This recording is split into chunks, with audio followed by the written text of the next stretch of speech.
ప్రభుత్వం నిర్వహించే పెద్ద సభ ప్రభుత్వం నిర్వహించే సభ పక్కన పెడదాం. ప్రభుత్వం అలా కదండి, అధికారంలో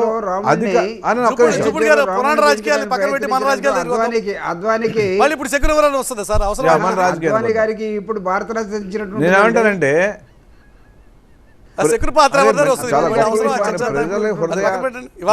ప్రజల హృదయాల్లో ఇప్పుడు చెప్తున్నా లాలకృష్ణ అడ్వాణి గారు ప్రజల హృదయాల్లో ఉన్నారు. ప్రభుత్వము ఆయనకి ఉచితంగా ఏదైతే ఆయనకి దక్కాల్సిందో ఖచ్చితంగా దక్కింది. అందరూ సంతోషం. పార్టీ కార్యకర్తలే కాకుండా దేశ ప్రజలు కూడా అద్వానీ గారిని అభినందిస్తున్నారు. సంతోషకరమైన వార్తది.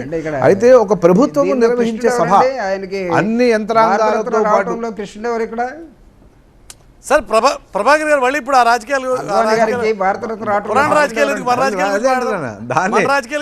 నేను ఇప్పుడు ఈ పెట్టిందే ఏదైతే డిబేట్ పెట్టింది దేనికోసం మీ సభ అద్భుతం బేభత్సం అని మీరు అనుకుంటున్నారు. అద్భుతం బేభత్సం ఏం కాదు. ఎందుకంటే ఒక ప్రభుత్వము నిర్వహించే సభ, ప్రభుత్వ యంత్రాంగాన్ని అడ్డం పెట్టి అందరినీ కదిలించి అన్ని చేసే సభ ఏదైతే ఉందో అది పెద్ద సక్సెస్ అవ్వడం పెద్ద సంగతి ఏముందని, పెద్ద విషయం ఏముందానికి.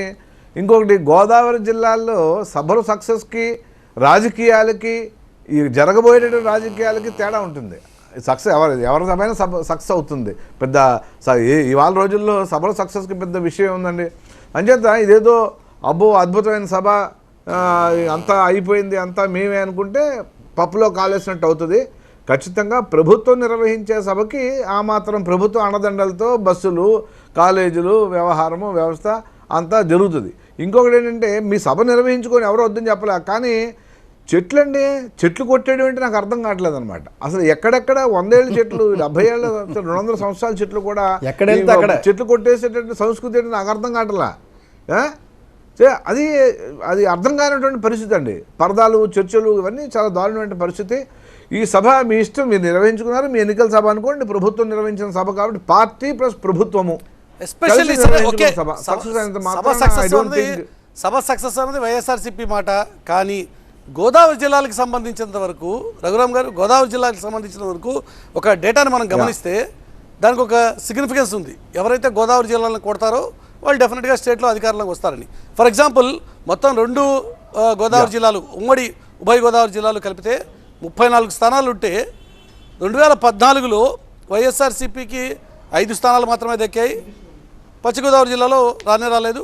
కానీ 2019కి వచ్చేసరికి 28 స్థానాలు, అంటే 34 స్థానాలకు గాను 28 స్థానాలు వైఎస్ఆర్సీపీ దక్కించుకుని అధికారంలోకి రాగలిగినటువంటి పరిస్థితి. 2024లో ఇప్పుడు ఈ ఏడాది ఇక 2 నెలల్లో జరగబోయే సభలో సేమ్ సీన్ రిపీట్ అవుతుంది అన్నది వైసీపీ చెప్తున్నటువంటి ఒక థియరీ. మీరు అంగీకరిస్తారా? నేనేం చెప్తానంటే అండి, 98, 1998, 1999, 1998, 99, 2014 ఈ మూడు సార్లు జరిగినటువంటి ఎన్నికల్లో భారతీయ జనతా పార్టీకి గోదావరి జిల్లాల యొక్క ప్రజలు పట్టం కట్టారు. ఎందుకంటే 98లో ఓన్గా 2 సీట్లు గెలిచాము, 99లో కూడా 2 సీట్లు గెలిచాము, అండ్ 2014లో నర్సాపురం పార్లమెంట్ గెలిచాము, ఈస్ట్ గోదావరిలో 2 సీట్లు గెలిచాము. సో అంచేత బీజేపీ వైపు గోదావరి జిల్లాల ప్రజలు మరొకసారి ఉన్నారు, ఎక్కువ సపోర్ట్ ఉన్నారు అనేది నా యొక్క వాదన. అదే కృష్ణరాజు గారి జమానాలో ఆ రోజు వాజ్పేయి మొన్న గోకరాజు ఏపీలో అసలు మీ ప్లేస్ ఉందా? మీరు సైకిల్ నట్టడానికి తప్ప ఎందుకు పనికి రావట్లేదు కదా. ఇంకా గతంలో కన్నా ఇవాళ నరేంద్ర మోడీ గారు చేసే అభివృద్ధిని, కేంద్ర ప్రభుత్వం చేసేటటువంటి డెవలప్మెంట్ని చూసి వాళ్ళ ప్రజలంతా భారతీయ జనతా పార్టీతో ఉన్నారు. ఎక్కడ పుట్టబోయే కడుపులో ఉన్న బిడ్డ దగ్గర నుంచి ముసలివాడి వరకు, రైతు వరకు, యువత వరకు, మహిళ వరకు ఏ విధంగా కేంద్ర ప్రభుత్వం సహాయం చేస్తుందో, కేంద్ర ప్రభుత్వం డైరెక్ట్గా నిధులు అందజేస్తుందో, పథకాలు ఇస్తుందో అవన్నీ బీజేపీ నరేంద్ర మోడీ ఇస్తున్న పథకాలను ప్రజలకు అర్థమైంది. ఒకటేనండి, రాష్ట్రంలో పరిపాలన వైసీపీ వాళ్ళు ఒకటి అన్ని చేసాము, ఏది అన్ని చేసాము. అన్నీ చేశాము. ఏదైతే కొన్ని మిగిలి ఉన్నాయో మిగిలిన విషయాలు రాష్ట్ర ప్రభుత్వాలు, ఇరు రాష్ట్ర ప్రభుత్వాలు తేల్చుకోవాల్సిన విషయాలు ఈ ఇరు రాష్ట్ర ప్రభుత్వాలకి ఇంట్రెస్ట్ లేక చేయటం లేదు. అది వాళ్ళ తప్పది. ఇవాళ పోలవరం పూర్తి నిధుస్తుంటే కట్టలేకపోయింది రాష్ట్ర ప్రభుత్వం. గత ప్రభుత్వం సగం కట్టిందట. అదేదో కూలిపోయే పరిస్థితికి వచ్చింది కాళేశ్వరం లాగా. ఇది మళ్ళీ ఇంజనీర్లు అంతా మళ్ళీ దాని మీద పడ్డారు. అది ఎవరు తప్పండి? రాష్ట్ర ప్రభుత్వాలు సరిగ్గా పనిచేయక కాస్తులకు కక్కుర్తపడి పోలవరాన్ని పాడు చేశారు తప్పించి కేంద్రానికి ఇచ్చిండే కట్టెప్పుడో చూపించేవాళ్ళు. ఎన్ని రోజులు ఎందుకంటే నాకు అర్థం కాదు. రాష్ట్ర ప్రభుత్వం పరిపాలన, కేంద్ర ప్రభుత్వం పరిపాలన, రాష్ట్ర ప్రభుత్వ పరిపాలనకి ఒకటే ఎగ్జాంపుల్ అండి. నేషనల్ హైవేలో వెళ్ళండి, ఒక నిమిషం, నేషనల్ హైవేలో వెళ్ళండి, మోడీ పరిపాలన కనపడుతుంది మీకు. రాష్ట్రంలో ఏ రోడ్డుకి వెళ్ళండి, నాకు జగన్ పరిపాలన కనపడుతుంది మీకు. ఆ గోతులో గొంతలో గొప్పలో ఆ రోడ్డు వెళ్ళే పరిస్థితి లేదు ఈ రాష్ట్ర ప్రభుత్వం పరిపాలన. ఇది సింపుల్గా దీన్ని అర్థం చేసుకుంటే రాష్ట్ర ప్రభుత్వం పరిపాలన అర్థం అవుద్దండి. ప్రభాకర్ గారు మీరే సమాధానం చెప్పాలి. మరి అలాంటి పరిస్థితుల్లో మీకు ఎందుకు కొట్టేస్తారు? గోదావరి జిల్లాలో మీరు లాస్ట్ టైం లాగా 28 సీట్స్ ఎలా ఎక్స్పెక్ట్ చేస్తున్నారు? 28 కూడా కాదు, ఆ మాటకు వస్తే మీ టార్గెట్ 175 కదా. 175 అంటే 34 వచ్చేయాలి ఈసారి. ప్రభాకర్ గారు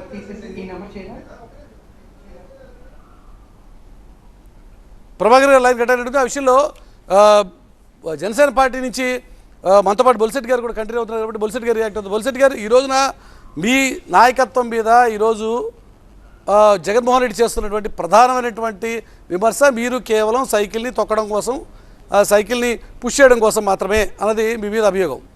ముందు దానికి సమాధానం చెప్పండి సార్. ఆయనకి ఈరోజు ఉదయం సభ బిగిన్ అయిన దగ్గర నుంచి ఎండింగ్ వరకు ఆయన భయమే కనపడిందండి. మీరందరూ అండగా ఉండండి, మీరందరూ రక్షణ కవచంలాగా ఉండండి, నేను ఒక్కడనే ఉన్నాను, ఒంటరిగా ఉన్నాను, యుద్ధం అవుతుంది, సాయం చేయండి, ఇటువంటి మాటలన్నీ అది చాలా క్లియర్గా, అంటే నెక్స్ట్ వాలంటీర్స్ అందరికీ దిశానిర్దేశం, తప్పనిసరిగా ఓటేసేటట్టు చూడాలి. మేము ఎంప్లాయ్ చేసాం, ఇదివరకు జన్మభూమి కాకుండా మన వ్యవస్థను మనం తెచ్చుకున్నాం అంటే చెప్పిందంతా కూడా చాలా నేరాలు ఆయన ఒప్పుకున్నారు. పంచాయతీరాజ్ వ్యవస్థని తూట్లు పొడిచామని ఒప్పుకున్నాడు. జగన్ ఇచ్చాడు. నన్ను ఇప్పుడు ఈ జనం మధ్యలో ఉన్నటువంటి అసలు తేడా లేదు. నన్ను ఈ జనం మధ్యలో ఉన్నటువంటి నన్ను చూసి ఎవరన్నా నేను ఒంటరి అని చెప్పి చెప్పగలుగుతారా ఈ లక్షల మంది ప్రజానికం సమక్షంలో అన్నది ఆయన అడిగిన ప్రశ్న. మీరేమో నేను ఒంటరి అని చెప్తున్నాను అన్నారు.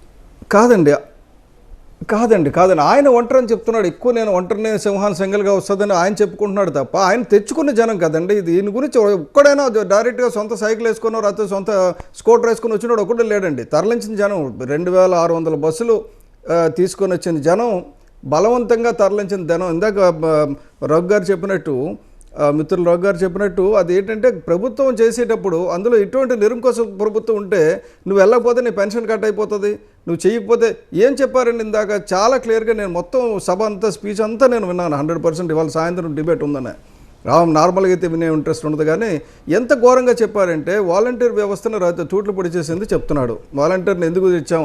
మన వాళ్ళు తెచ్చుకున్నాం, మన మనుషులు తెచ్చుకున్నాం, మీరందరూ కలిసి రక్షించండి, మీరందరూ కలిసి ఇంటింటికి వెళ్ళి చెప్పండి, జగన్ ఇచ్చాడని చెప్పండి.